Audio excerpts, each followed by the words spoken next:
नमस्कार, आप देख रहे हैं सी न्यूज भारत। मैं हूं आपके साथ स्नेहा सिंह। वक्त हो गया है न्यूज बुलेटिन का।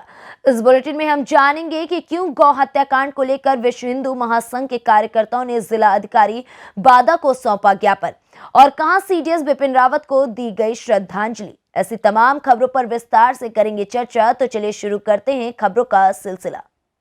विश्व हिंदू महासंघ के कार्यकर्ताओं ने जिलाधिकारी बादा को प्रार्थना पत्र देते हुए बताया कि नरैनी तहसील में लगभग 250 गौवंश को नरैनी के निर्देश मध्य प्रदेश के जंगल में ट्रकों में बुरी तरीके से ठूस कर ले जाते समय मौत हो गई थी और कुछ बुरी तरीके से घायल भी हो गए थे, जिसकी सूचना ट्रकों के साथ गए कर्मचारियों ने अपने उच्च अधिकारियों को दी।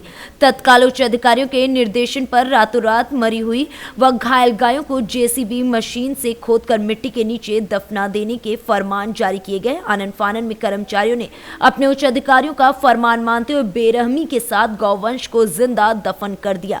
जब सुबह सवेरे ग्रामीणों ने देखा तो कुछ गौवंश अंतिम सांसें ले रही थी, जिसकी सूचना ग्रामीणों ने आसपास के लोगों को दी, जिससे क्षेत्र की जनता में जबरदस्त आक्रोश है। विश्व हिंदू महासंघ पूरे प्रकरण की घोर निंदा करता है व दोषी अधिकारियों के खिलाफ एफआईआर दर्ज करते हुए उनके तत्काल पद से बर्खास्त करने की मांग कर रहा है। नरैनी में विगत दिनों सरेआम 150 गायों को जिंदा दफनाया गया है और अभी तक जिला प्रशासन के द्वारा कोई भी कार्रवाई नहीं की गई। सिर्फ निलंबित और ट्रांसफ़र करके सिर्फ खानी पूर्ति की जा रही है। अधिकारियों को बचाने का काम किया जा रहा है। इस मामले को लेकर आज हम डीएम साहब को माध्यम से माननीय मुख्यमंत्री जी को ज्ञापन देने आए हैं कि अगर प्रशासन द्वारा दोषी कर्मचारियों पर कार्रवाई नहीं होती, उनके ऊपर गौ हत्या अधिनियम एक्ट के तहत मुकदमा दर्ज के कार्रवाई नहीं होती, तो हम अपने राष्ट्रीय अध्यक्ष परम पूज्य गोरक्ष पीठाधीश्वर योगी जी के पास मामला ले जा करके सारे अधिकारी जो लिप्त हैं उनको बर्खास्त कराने का काम करेंगे और उनको जेल भेजने का काम करेंगे। शिवला सर्वा मंडल प्रभारी विश्व हिंदू महासंघ। बांदा से सी न्यूज संवाददाता कुलदीप त्रिपाठी की रिपोर्ट। खबर उत्तर प्रदेश के जनपद बांदा से, जहां पर मुख्यमंत्री सामूहिक विवाह कार्यक्रम का आयोजन किया गया। आपको बता दें कि ये पूरा मामला जनपद बांदा के पंडित जेएन डिग्री कॉलेज का है, जहां पर कॉलेज के ग्राउंड में मुख्यमंत्री सामूहिक विवाह जिला प्रशासन की मौजूदगी में संपन्न किया जा रहा है। आपको बता दें कि इस मौके पर काफी सारे लोग मौजूद रहे तथा वर एवं वधू दोनों पक्ष के लोगों की सहमति में विवाह संपन्न कराए जा रहे हैं। आपको बता दें कि इस मौके पर काफी सारे जोड़ों ने एक दूसरे की जिंदगी भर साथ निभाने की कस्में भी खाई। यहाँ पर लोगों के चेहरे पर खुशी का माहौल देखने को मिला। आयोजन किया गया है जिसमें हमारे सभी 8 ब्लॉकों और नगर पंचायत नगर पालिकाओं से लगभग 400 जोड़ों का आज विवाह होगा, जिसमें 8 अल्पसंख्यक समुदाय पर सरकार खर्च कर रही है, जिसमें से 35,000 इनके खाते में जाएगा। 10,000 का इनको सामान दिया जा रहा है, इसमें बिछिया है, पायल है, जो इनकी लेडीज पहनती हैं, तो 10,000 का उनको सामान है और 6,000 रुपये जो इसकी व्यवस्था में टेंट, ये खाने पीने की व्यवस्था उसका कर दिया जाए। बांदा से सी न्यूज संवाददाता कुलदीप त्रिपाठी की रिपोर्ट। भदोही जनपद के 393 ज्ञानपुर विधानसभा क्षेत्र अंतर्गत कांग्रेस द्वारा चलाए जा रहे चलो चले कांग्रेस की ओर महासदस्यता अभियान वरिष्ठ कांग्रेस नेता एवं जिला कांग्रेस कमेटी भदोही के उपाध्यक्ष राजेश दुबे के नेतृत्व में हर वर्ग को कांग्रेस से जोड़ने में सफल होता दिखाई पड़ने लगा है।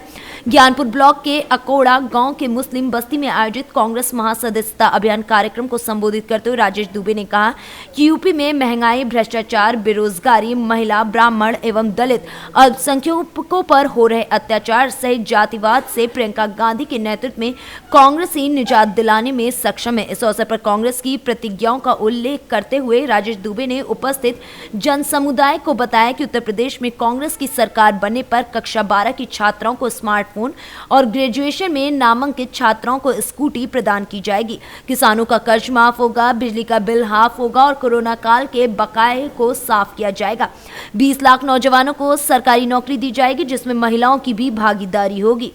चलो चले कांग्रेस की ओर महासदस्यता अभियान के अंतर्गत आज हमारे इस ज्ञानपुर विधानसभा क्षेत्र अंतर्गत इस अकोड़ा के मुस्लिम बस्ती में हम लोगों ने कांग्रेस सदस्यता अभियान का कार्यक्रम संपन्न किया। इसमें आप देख रहे हैं कि बहुत ही बढ़ चढ़ करके लोगों ने हिस्सा लिया और इनको विश्वास है कि अब आदरणीय प्रियंका गांधी जी के ही नेतृत्व में कांग्रेस पार्टी व्याप्त महंगाई, बेरोजगारी, भ्रष्टाचार महिलाओं, ब्राह्मणों, दलितों, अल्पसंख्यकों पर हो रहे अत्याचार और जो एक अतिवाद इस देश में और प्रदेश में कायम हो गया है, स्वेच्छाचारिता जो कायम हो गई है सरकारी क्षेत्र में, उससे कांग्रेस पार्टी ही आदरणीय प्रियंका गांधी जी के नेतृत्व में निजात दिलाएगी। ये भी हम आपको बताना चाहते हैं कि आज आदरणीय प्रियंका गांधी जी के नेतृत्व में कांग्रेस पार्टी ने जिन प्रतिज्ञाओं को जनता के बीच में व्यक्त किया है, उस पर सबको भरोसा है और हम उत्तर प्रदेश में कांग्रेस पार्टी की सरकार बनने के बाद इंटरमीडिएट की 12वीं की छात्राओं को स्मार्टफोन और ग्रेजुएशन में जो छात्राएं नामांकित होंगी उनको स्कूटी प्रदान करेंगे। इसके साथ साथ जो हमारी महिलाएं हैं, अगर वो सरकारी बस में यात्रा करती हैं तो उनको फ्री में बस की यात्रा कराई जाएगी। भदोही से सी न्यूज संवाददाता आशुतोष की report. Jamui SP Pramod Kumar Mandal, ASP अभियान Sudhanshu Kumar, CRPF commandant Amar Raj, SI Veerbhadra Singh, ASI Dilip Chaudhary, CRPF 215 के जवानों ने एसपी जमुई प्रमोद कुमार के नेतृत्व में झाझा के जुड़पनिया जंगल से 100 किलोग्राम के लगभग एमोनियम नाइट्रेट विस्फोट बरामद किए। एसपी जमुई को गुप्त सूचना मिली थी, जिस पर सभी बिंदुओं पर जांच की जा रही है। कमांडेंट सीआरपीएफ अमर राज जी, एसटीएफ के पदाधिकारी और फिर झाझा थाना के वीरभद्र और दिलीप चौधरी। कुछ गिरफ्तारी भी हुई क्या सर? नहीं, गिरफ्तारी अभी इसमें नहीं हुई है, लेकिन नाम पता चला है जिसने रखा है, उसमें प्राथमिकी हम लोग दर्ज कर रहे हैं। इसकी अगुवाई में ये हुआ है सर? रख पे ये ज़्यादा चांस है पिंटू राणा और गैंग के द्वारा। वो एरिया तो आप जानते हैं कि वो पिंटू राणा का एरिया है, करुणा और पिंटू एरिया का। एक विजय नाम का भी एक नया आदमी का नाम आ रहा है जो पहले भी नक्सली केस में जेल गया था, लेटेस्ट वही इसको डिलीवर कर रहा था। उसका नाम सत्यापित करेंगे विजय कौन है। बिहार से सी न्यूज संवाददाता वीरेंद्र कुमार की रिपोर्ट। हेलीकॉप्टर दुर्घटना में सीडीएस विपिन रावत, उनकी पत्नी एवं अन्य जवानों के हृदय विदारक निधन पर श्रद्धांजलि देने का सिलसिला जारी है। मोतिहारी जिले के पकड़ी दयाल प्रखंड स्थित शेखपुरवा युवा समाज सेवा समिति के सदस्यों ने कैंडल जलाकर नमाकों से विपिन रावत एवं अन्य जवानों को श्रद्धांजलि दी। राजेपुर नवादा पंचायत के पंडितपुर में श्रद्धांजलि सभा में समिति के अध्यक्ष मनदीप कुमार ने कहा कि chief of defence staff general Vipin Rawat, उनकी पत्नी व अन्य जवानों की हेलीकॉप्टर दुर्घटना में हृदय विदारक मौत पर हर कोई गमगीन है। उनकी मौत पर लोगों ने श्रद्धांजलि अर्पित करके आत्मा की शांति के लिए प्रार्थना की। बता दें कि सीडीएस का हेलीकॉप्टर तमिलनाडु के कुन्नूर में दुर्घटनाग्रस्त हुआ था, जिसमें 13 जवान शहीद हो गए थे। युवा समाज सेवा समिति के अध्यक्ष मनदीप कुमार ने जनरल विपिन रावत के आकस्मिक निधन पर गहरा दुख व्यक्त किया है। आप युवा समाज सेवा समिति के अध्यक्ष हैं? जी हाँ, युवा समाज सेवा समिति पंडितपुर, पंचायत राजेपुर नवादा, थाना पकड़ी दयाल। आज जनरल बिपिन रावत की श्रद्धांजलि पर उनके कैंडल जलाकर उनके नाम आंखों से श्रद्धांजलि दी गई। पकड़ी दयाल से सी न्यूज संवाददाता चंद्रिका सिंह की रिपोर्ट। उत्तर प्रदेश में होने वाले विधानसभा चुनाव को लेकर भारतीय जनता पार्टी ने लोगों के बीच अपनी पैठ जमानी शुरू कर दी। ऐसे में अयोध्या पहुंचे भाजपा उत्तर प्रदेश चुनाव प्रभारी व केंद्रीय मंत्री धर्मेंद्र प्रधान ने अवध विश्वविद्यालय के युवाओं से संवाद किया। इसके बाद उन्होंने भाजपा नेताओं के साथ बैठक कर चुनावी रणनीति पर मंथन किया। उन्होंने कहा कि मैं प्रभु राम की नगरी में आया हूँ।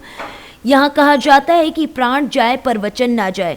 इन्हीं सिद्धांतों पर भारतीय जनता पार्टी काम करती है। उन्होंने गांधी परिवार को आड़े हाथों लिया। उन्होंने कहा कि जिन्होंने इस देश व राज्य में पीढ़ी दर पीढ़ी शासन किया, उनके क्षेत्र अमेठी और रायबरेली का हाल देख लीजिए। अगर उन्होंने अमेठी का विकास किया होता तो स्मृति ईरानी इतनी भारी मतों से नहीं जीती। उन्होंने कहा कि जनता की आस्था केंद्र व प्रदेश सरकार के प्रति बढ़ी है, क्योंकि जिस तरह से केंद्र व प्रदेश सरकार ने गाँव, गरीब व किसानों के हित में काम किया, उससे लोगों में पीएम मोदी, सीएम योगी के प्रति विश्वास बढ़ा है। धर्मेंद्र प्रधान ने कहा कि उत्तर प्रदेश में कानून राज की स्थापना करना, विकास को एजेंडे में लाना, गरीबों के चौमुखी कल्याण हेतु घर घर शौचालय, पानी, बिजली, सिलेंडर जैसी तमाम मुद्दों को लेकर भाजपा विधानसभा चुनाव में उतरेगी। उन्होंने कहा कि जिस तरह से केंद्र की मोदी व प्रदेश की योगी सरकार ने देश व प्रदेश के लिए, गाँव गरीब के लिए कल्याणकारी योजनाएं चलाई हैं व विकास कार्य किए हैं, उसी को देखते हुए जनता फिर से मुख्यमंत्री योगी आदित्यनाथ पर भरोसा जताएगी और 2022 में भाजपा की सरकार बनाएगी। एक मेरा सौभाग्य है, मैं आप लोगों के साथ महाप्रभु की नगरी अयोध्या में खड़ा हूँ। एक बात कही आती है, प्राण चली जाई बचन ना जाए, जीवन चले जाए भले ही बचन ना जाए। जिन्होंने पीढ़ी दर पीढ़ी इस देश को, इस राज्य को शासन किया, अब जाइए अमेठी और रायबरेली की हालत को देखिए। जिन इलाका के लोगों ने प्रजातंत्र में भरोसा करके उस खानदान को 2-3 पीढ़ी तक नेतृत्व दिया, क्या स्थिति है रायबरेली अमेठी का। अगर अमेठी में विकास करते तो बहन स्मृति ईरानी इतने मतों में पिछले बार नहीं जीतती। जिन लोगों ने कभी किया ही नहीं, इस देश का दुर्गत किया, देश की पिछड़ों को, दलितों को, आदिवासियों को, गरीबों को और गरीब रखा, तो घड़ियाली आंसू बहाने के बाद भी कोई मानने वाला नहीं है। प्रदेश और देश की जनता मोदी योगी के साथ है। अयोध्या से सी न्यूज संवाददाता अमित कुमार की रिपोर्ट। अयोध्या के विकास खंड पूरा बाजार में मुख्यमंत्री सामूहिक विवाह योजना के तहत 51 जोड़ों का विवाह संपन्न हुआ, जिसमें सभी वर्गों के जोड़े शामिल हुए। इस कार्यक्रम में अयोध्या विधायक वेद प्रकाश गुप्ता ने मुख्य अतिथि के रूप में शिरकत किया और कार्यक्रम की अध्यक्षता ब्लॉक प्रमुख प्रतिनिधि शिवेंद्र सिंह ने की। नगर विधायक वेद प्रकाश गुप्ता ने सरकार की नीतियों, योजनाओं और उनके लाभार्थियों को गिनाया। सामूहिक विवाह योजना के बारे में उन्होंने कहा कि एक परिवार के ऊपर सबसे बड़ी जिम्मेदारी के साथ साथ सबसे बड़ा सपना होता है बेटी की शादी। मुख्यमंत्री योगी आदित्यनाथ ने प्रदेश की सभी बेटियों की शिक्षा, खुशहाल जीवन व उनके सशक्तिकरण के लिए विभिन्न योजनाओं के माध्यम से बीते वर्षों में ऐतिहासिक कार्य कर पूरे प्रदेश में बेटियों के जीवन को सुलभ बनाया है। शिक्षा, सुरक्षा से लेकर विवाह तक सारी जिम्मेदारियों को हमारी सरकार ने बखूबी निभाया है। इस दौरान सामूहिक विवाह में 51 जोड़ों ने एक दूसरे का हाथ थामा है। विधायक सहित सभी ने नवविवाहित जोड़ों को आशीर्वाद दिया। सरकार द्वारा गृहस्थी का सामान व नगद धनराशि भी जोड़ों को उपलब्ध कराई गई। पूरा विकास खंड में मेरे साथ ब्लॉक प्रतिनिधि शिवेंद्र सिंह जी भी है। माननीय मुख्यमंत्री सामूहिक विवाह योजना में आज 51 बेटे बेटियों की शादी का कार्यक्रम था। तो ये वास्तव में बड़े हर्ष और गौरव का विषय है कि आज इस प्रदेश के अंदर माननीय मुख्यमंत्री जी ने लगातार लाखों बेटियों की विवाह के कार्यक्रम आयोजित किए 4.5 वर्ष में। अभी पिछले हफ्ते ही श्रम विभाग द्वारा 4000 बेटे बेटियों की शादी गवर्नमेंट इंटर कॉलेज के प्रांगण में होती, जिसमें हम सब लोगों ने माननीय मुख्यमंत्री जी के नेतृत्व में उन 4000 बेटे बेटियों को आशीर्वाद दिया था। तो ये कितनी अपार प्रसन्नता की बात है कि आज बेटी बेटियों की शादी में मुख्यमंत्री, प्रधानमंत्री, माननीय मंत्रीगण, माननीय सांसद, जनप्रतिनिधि, सब लोग और आम जनताओं को आशीर्वाद देने कार्यक्रम में पहुंच रही है। और एक गरीब के लिए सबसे बड़ी समस्या होती है उसकी बेटी का विवाह, और ये इस बात के लिए सरकार ने निश्चिंत किया माननीय मुख्यमंत्री जी ने कि आपकी बेटियों की शादी, गरीब की बेटी की शादी। अयोध्या से सी न्यूज संवाददाता अमित कुमार की रिपोर्ट। गायत्री पब्लिक स्कूल रेवतीगंज में स्वर्गीय रामकल्प शुक्ला की 21वीं पुण्यतिथि के अवसर पर आयोजित बाल मेले में अभिभावकों, बच्चों के साथ साथ क्षेत्र के गणमान्य लोगों ने बढ़ चढ़कर हिस्सा लिया। कार्यक्रम के मुख्य अतिथि चौकी इंचार्ज शाहगंज जयप्रकाश अवस्थी ने स्वर्गीय रामकल्प शुक्ला और मां सरस्वती के चित्र पर दीप प्रज्वलित एवं माल्यार्पण कर मेले का उद्घाटन किया। फीता काटने से पूर्व मुख्य अतिथि ने क्षेत्र के दर्जनों बुजुर्गों और गणमान्य लोगों को अंग वस्त्र भेंट कर सम्मान किया। मेले में विद्यालय के बच्चों के science project, art and craft के साथ साथ स्वनिर्मित स्वादिष्ट व्यंजनों के दर्जनों स्टॉल बच्चों के उत्साह की गवाही दे रहे थे। साइंस प्रोजेक्ट स्टॉल का अवलोकन करने के पश्चात बच्चों के प्रयास से अति प्रसन्न मुख्य अतिथि ने बच्चों को 5100 रुपए का नगद पुरस्कार दिया और विद्यालय परिवार सहित उपस्थित लोगों की मुक्त कंठा से तारीफ भी की। उप प्रबंधक रमाशंकर शुक्ला ने कहा कि इस तरह के आयोजन का उद्देश्य बच्चों में सृजनात्मक सोच का विकास करने के साथ साथ भविष्य की चुनौतियों का सामना करने के लिए उन्हें मजबूती के लिए प्रेरित करने का है। वहीं प्रबंधक उमाशंकर शुक्ला ने मुख्य अतिथि को स्मृति चिन्ह और बुके देकर सम्मानित करने के साथ साथ उपस्थित अभिभावकों व क्षेत्रवासियों का आभार भी प्रकट किया।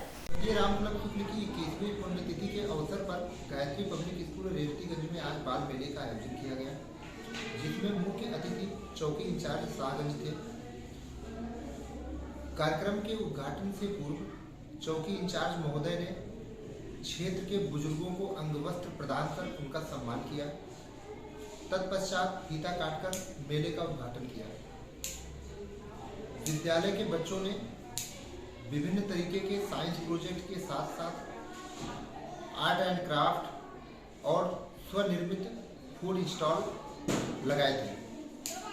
यकीनी तौर पे हम कह सकते हैं कि बच्चों, अभिभावकों और क्षेत्रीय गणमान्य लोगों का उत्साह देखकर ये कार्यक्रम 100% सफल रहा।